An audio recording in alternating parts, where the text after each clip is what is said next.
আজকে আমাদের দ্বাদশ শ্রেণীর দ্বিতীয় অধ্যায়ের দ্বিতীয় একক জোহান হেনরিক পেস্তালোৎসি। শিশুকে কিছু শেখাতে হলে তাকে ভালো করে জানতে হবে। রুশোর এই মতবাদকে সর্বাপেক্ষা সার্থক করে তোলার পেছনে যে মহান শিক্ষার্থীর অবদান ছিল তার মধ্যে জোহান হেনরিক পেস্তালোৎসি নাম অন্যতম। জোহান হেনরিক পেস্তালোৎসি সুইজারল্যান্ডে জুরিখ শহরে 1746 সালের 12 জানুয়ারি জন্মগ্রহণ করেছিলেন। তিনি গ্রামের বিদ্যালয়ে পড়াশোনা করেন এবং ল্যাটিন ও গ্রিক শেখেন। পেস্তালোৎসি 1761 সালে জেমিনিজম এ অংশগ্রহণ করেন এবং জন জ্যাকল বডম্যান, জন জ্যাকল ব্রিটিজেন থেকে যথাক্রমে গ্রিক ও হিব্রু ভাষা শেখেন। জোহান হেনরিক পেস্তালোৎসিকে অনেকে ফাদার পেস্তালোৎসি বলেও আখ্যা দিয়ে থাকেন।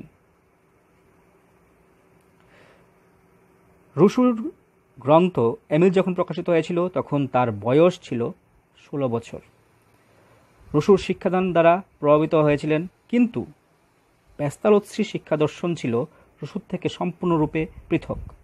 কারণ পেস্তালোৎসির শিক্ষা দর্শনে কর্মমুখীনতা অনেক বেশি ছিল।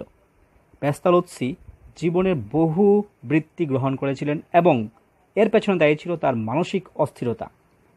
তার এই অস্থিরতার মূল ছিল তার জীবন দর্শন। তিনি সব কিছুকেই বিচার বিবেচনা করে চলতেন, তাই অনেক সময় ওনার চিন্তাভাবনার মধ্যে নানা রকম অসামঞ্জস্যতাও দেখা দিয়েছিল। পেস্তালোৎসির মানবতাবাদে খুব বিশ্বাসী ছিলেন এবং তার জীবন দর্শনও ছিল এই মানবতার বাদের উপরেই।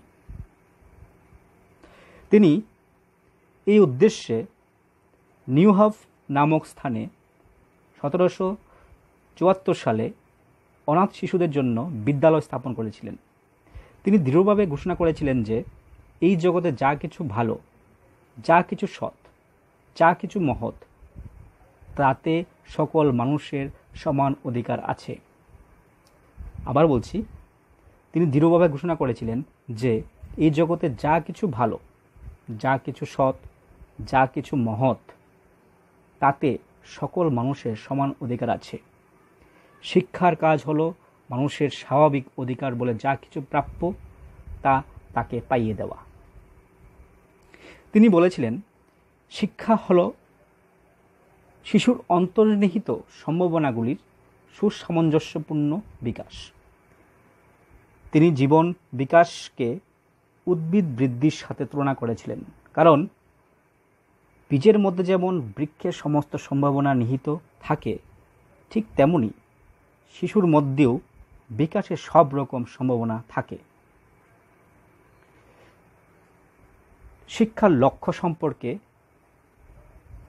জোহান হেনরিক পেস্তালোৎসি কি ভাবতেন? পেস্তালোৎসির মতে শিক্ষার লক্ষ্য হবে শিশুর অন্তর্নিহিত সম্ভাবনার সুষম বিকাশ সাধন করা। তাই তিনি শিশুর দৈহিক উন্নতি, বৌদ্ধিক বিকাশ ও মানসিক শক্তির বৃদ্ধির দিকে বেশি নজর দিয়েছেন। পেস্তালোৎসি প্রত্যেকটা শিক্ষার্থীকে স্বাবলম্বী করে তুলতে চাইতেন এবং তিনি চাইতেন যে শিক্ষকের কাজ হবে শিশুর বিভিন্ন শক্তি ও বিভিন্ন সত্তাবলী সম্পূর্ণরূপে ভালোভাবে জানা এবং শিক্ষার্থীকে সেই পথে এগিয়ে নিয়ে যেতে সাহায্য করা। শিক্ষা দর্শন, পেস্তালোৎসির শিক্ষা দর্শন কী ছিল? শিশু প্রকৃতিকে ভালোভাবে জানা মানেই হলো শিশুর মনোবিজ্ঞানের সাথে ভালোভাবে পরিচিত হওয়া এবং সেই মনোবৈজ্ঞানিক আদর্শের উপর ভিত্তি করেই শিশুর শিক্ষা পদ্ধতি গড়ে তোলাই হবে সার্থক শিক্ষাদানের প্রথম সোপান। শিক্ষাকে মনোবৈজ্ঞানিক করে তোলার আদর্শে পেছনে পেস্তালোসি মূলত তার সমস্ত জীবনই উৎসর্গ করেছিলেন। পেস্তালোসির শিক্ষাতত্ত্বের অন্যতম একটি দিক হল যে তিনি শিক্ষাকে নৈতিক ও সামাজিক উন্নয়নের প্রধান উপকরণ বলে মনে করতেন। তিনি শিক্ষাকে নৈতিক ও সামাজিক উন্নয়নের প্রধান উপকরণ বলে মনে করতেন। তার মতে শিক্ষা কোনো বিশেষ শ্রেণী বা দলের জন্য নয়, শিক্ষা হলো সর্বজনীন এবং তাতে প্রত্যেকের আজন্ম অধিকার রয়েছে। শ্রেণী, ধর্ম, বর্ণ নির্বিশেষে সর্বজনগণের জন্য সর্বজনীন শিক্ষা মূলত প্রগতিশীল দৃষ্টিভঙ্গির একটি অন্যতম পরিচায়ক। তিনি দেখেছিলেন শিশু যে প্রাকৃতিক শক্তি, আগ্রহ ও সম্ভাবনা, বিকাশ উন্মুক্তা নিয়ে জন্মগ্রহণ করে থাকে, সেগুলি শিক্ষার নামে একটা সময় নষ্ট করা হতো। তিনি সেই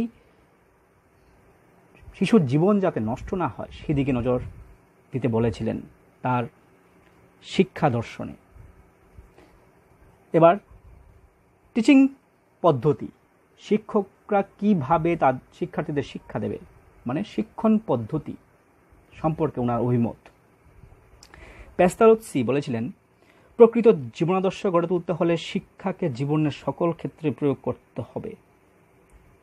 শিক্ষাকে করতে হবে বাস্তবকেন্দ্রিক। তিনি বস্তুকেন্দ্রিক ও বাস্তব অভিজ্ঞতা ভিত্তিক শিক্ষণ পদ্ধতি নির্ধারণের কথা বলেছিলেন এবং সেই সম্পর্কে তিনি কতগুলো বৈশিষ্ট্য বলেছিলেন। শিক্ষার কী বৈশিষ্ট্য থাকতে হবে বা শিক্ষাদান পদ্ধতির কী বৈশিষ্ট্য থাকতে হবে, সেগুলি হচ্ছে: 1. শিক্ষাদানের কৌশল হবে পর্যবেক্ষণ ও ইন্দ্রিয়ানুভূতি দ্বারা প্রভাবিত। 2. ভাষা হবে মূর্ত বস্তুর মাধ্যমে, মূর্ত যা প্রকাশ্য হয় সেটা। 3 নম্বর, শিক্ষাদানের সময় বিষয়বস্তুকে ক্ষুদ্র ক্ষুদ্র উপাদানে বিন্যস্ত করতে হবে, ছোট ছোট অংশে ভাগ করতে হবে, তাতে শিক্ষার্থীরা পাঠদান বুঝতে সুবিধা হবে। 4 নম্বর, শিক্ষণের সময় শিক্ষার্থীর জীবন বিকাশের উপর গুরুত্ব দিতে হবে।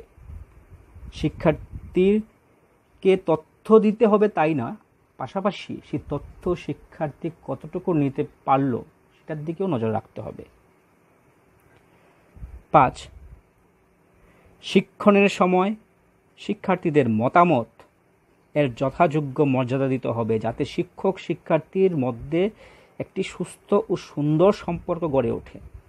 6 নম্বর, শিক্ষার্থীদের মধ্যে তথ্য সরবরাহ করা নয়, শিক্ষার্থীরা যাতে নিজেরাই তথ্য সংগ্রহ করে তার শিক্ষা বিস্তার করতে পারে সেদিকে নজর দেওয়ার কথা তিনি বলেছেন।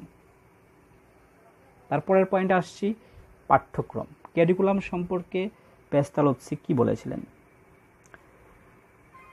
তিনি বলেছেন, I want to psychology in education, অর্থাৎ পেস্তালোসি শিক্ষাকে মনোবিজ্ঞান ভিত্তিতে প্রতিষ্ঠিত করতে চেয়েছিলেন, শিক্ষাটাকে মনোবৈজ্ঞানিক সম্পন্ন করতে চেয়েছিলেন। তিনি মৌখিক শিক্ষার উপর বিশেষ গুরুত্ব না দিয়ে বস্তুভিত্তিক পাঠদানের প্রতি গুরুত্ব প্রদান করেছিলেন। তিনি চাইতেন যে শিশুরা মূর্ত বিষয়বস্তু পর্যবেক্ষণ করে শিখবে, যা প্রকাশ্য থাকে সেটাকে দেখে শিশুরা শিখবে। যেমন একটি কুকুর কিরকম সেটাকে শিক্ষার্থীরা কল্পনা করে শিখতে পারবে না, শিক্ষার্থীর সামনে সে কুকুরটা আনতে হবে। এবার ছাগল এবং কুকুর দুটোটাই একই সাইজেরই হয়, একই আকৃতির হয়, কোনটা কুকুর কোনটা ছাগল সেটাও শিক্ষার্থীকে বোঝাতে হবে প্র্যাকটিক্যালি, সেটার কথাই তিনি বলেছেন। শিশুর বয়স অনুযায়ী সহজ থেকে কঠিন এবং সাথে কঠিন বিষয়বস্তুকে ক্ষুদ্র ক্ষুদ্র ভাগে ভাগ করার কথা তিনি বলেছিলেন। মানে শিক্ষার্থীরা যখনই কিছু শিখবে তাকে হঠাৎ করে কিছু বড় জিনিস শেখানো উচিত না, তাকে ধীরে ধীরে অল্প অল্প করে শেখাতে হবে। পাঠ্যক্রমের মধ্যে তিনি ভূগোল, ইতিহাস, প্রাকৃতি পরিচয়, অঙ্কন, সঙ্গীত, শরীরচর্চা, কৃষিকার্য প্রভৃতি বিষয়ের উপর গুরুত্ব দেওয়ার কথা বলেছেন। তার ধারণা ছিল বিশ্ব প্রকৃতির অভিজ্ঞতার মধ্যে ঐক্য স্থাপনের জন্য ধ্বনি, সাউন্ড, অবয়ব মানে আকৃতি, ফর্ম এবং নাম্বার অর্থাৎ সংখ্যা জ্ঞান একান্তভাবে প্রয়োজন। একটা শিক্ষার্থী যদি বিশ্ব ব্রহ্মাণ্ড সম্পর্কে জানতে চায় তাহলে তার জন্য শিক্ষার্থীকে ধ্বনি, আকৃতি এবং সংখ্যা সম্পর্কে জ্ঞান থাকতে হবে। পেস্তালোসি তার দীর্ঘ পরীক্ষা নিরীক্ষার মাধ্যমে একটি নতুন শিক্ষা পদ্ধতির আবিষ্কার করেছিলেন। সেটার নাম দিয়েছেন তিনি বস্তুভিত্তিক পাঠদান, অবজেক্ট লেসন্স।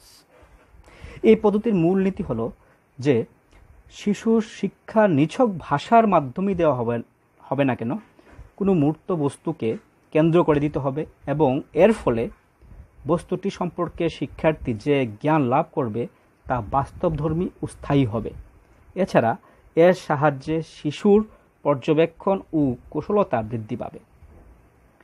এই পদ্ধতির মাধ্যমে শিশুর সমগ্র মননের বিকাশ সাধন সম্ভবপর হয়ে উঠবে। ভাষা শিক্ষার ক্ষেত্রে তিনি পূর্বের যে পদ্ধতিবাদ ছিল বানান শেখানো, সেই পদ্ধতিটাকে বাদ দেওয়ার কথা বলেছেন।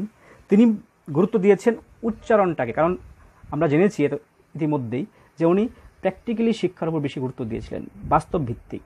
তো সুতরাং আগে বানান শেখা নয়, আগে উচ্চারণ শেখা, উচ্চারণ শিখলেই বানান সঠিক হয়ে যাবে, এটা উনি বিশ্বাস করতেন। তাই ভাষা শিক্ষার ক্ষেত্রে তিনি উচ্চারণটার দিকেই বেশি নজর দিয়েছেন এবং উচ্চারণ শিখতে পারলে শিক্ষার্থীদের ভাষার বিকাশও সঠিকভাবে হবে বলে তিনি মনে করতেন। বিদ্যালয় কীরকম হবে সেই সম্পর্কে পেস্তালোসির যেই ভাবনা, ওনার মতে বিদ্যালয়ের পরিবেশ কৃত্রিম ও কঠোর হবে না, বরং বিদ্যালয়ের পরিবেশ হবে গৃহের মতো প্রীতিময় ও মধুর। অর্থাৎ বিদ্যালয়টা হবে গৃহেরই একটা ছোট একটি প্রতিস্বরূপ। পেস্তালোসি তার প্রতিষ্ঠিত বিদ্যালয়ে শিক্ষাকে কেবলমাত্র লেখাপড়ার মধ্যে সীমাবদ্ধ রাখেননি। সেখানে তিনি সুতো কাটা, কাপড় বোনা ইত্যাদি নানা প্রকার কার্যাবলীকে শিক্ষার মধ্যে এনেছিলেন। পেস্তালোসির মতে বিদ্যালয়ের শিক্ষা হবে সবার জন্য, অর্থাৎ এখানে কোনো নির্দিষ্ট জাত, ধর্ম, বর্ণ থাকবে না, এখানে সবার জন্য শিক্ষা থাকবে উন্মুক্ত। শিক্ষক সম্পর্কে পেস্তালোসির ধারণা কী ছিল? পেস্তালোসির মতে পর্যবেক্ষণ এবং ইন্দ্রিয়ানুভূতি হলো সমস্ত শিক্ষার ভিত্তি। সুতরাং শিক্ষা হলো সামগ্রিক বিকাশের জন্য, আর এক্ষেত্রে শিক্ষকের ভূমিকা অত্যন্ত গুরুত্বপূর্ণ। শিক্ষককে শিক্ষার প্রতিটি এককের জন্য প্রতিটি শিক্ষার্থীকে পর্যাপ্ত পরিমাণে সময় দিতে হবে, যাতে শিক্ষার্থী ভালোভাবে সম্পূর্ণ বিষয়টি উপলব্ধি করতে পারে। শিক্ষক শিক্ষার্থীর সম্পর্ক সর্বদা ভালোবাসার উপর প্রতিষ্ঠিত হতে হবে, তবেই একটি আদর্শ শিক্ষা প্রাঙ্গণ গঠিত হবে, একটা শিক্ষা বাতাবরণ তৈরি হবে বলে তিনি মনে করতেন। ডিসিপ্লিন, শৃঙ্খলা সম্পর্কে ওনার অভিমত কী ছিল? ওনার মতে শৃঙ্খলা হতে হবে মুক্ত শৃঙ্খলা। তার মতে শৃঙ্খলার বাধা নিষেধ থাকলে শিক্ষার্থীরা বিদ্যালয় থেকে ক্রমশ দূরে সরে যায়, ফলে শিক্ষার্থীদের মানসিক বিকাশের দিকগুলি ব্যাহত হয়।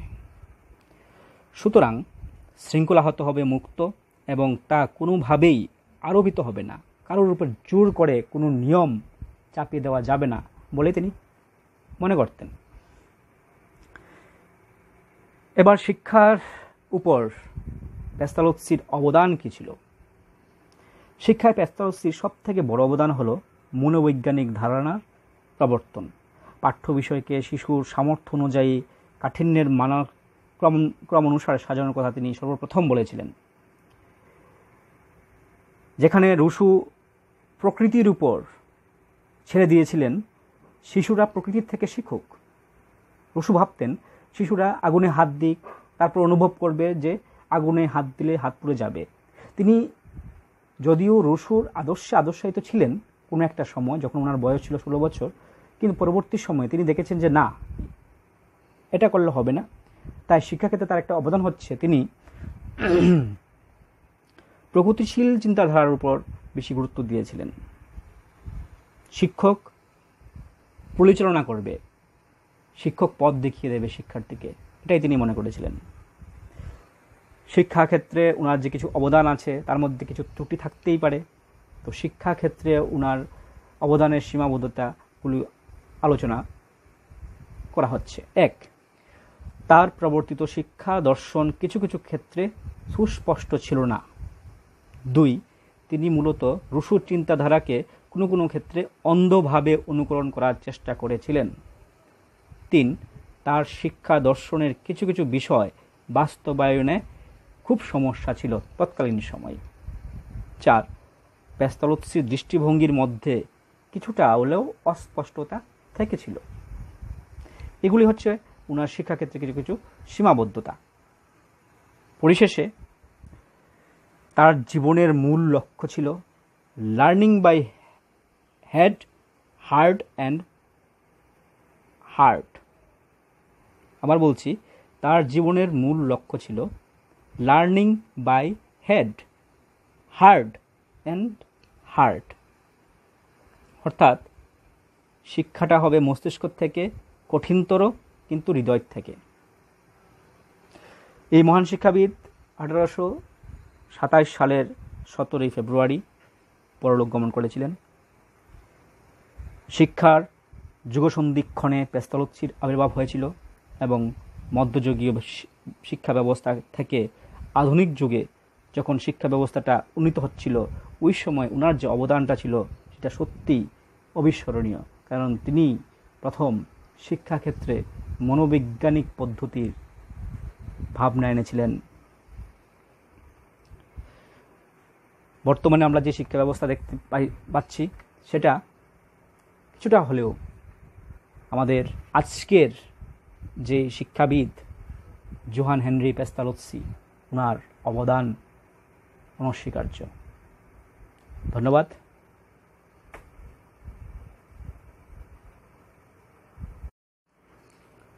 আজকে আমাদের দ্বাদশ শ্রেণীর দ্বিতীয় অধ্যায়ের দ্বিতীয় একক জোহান হেনরিক পেস্তালোৎসি।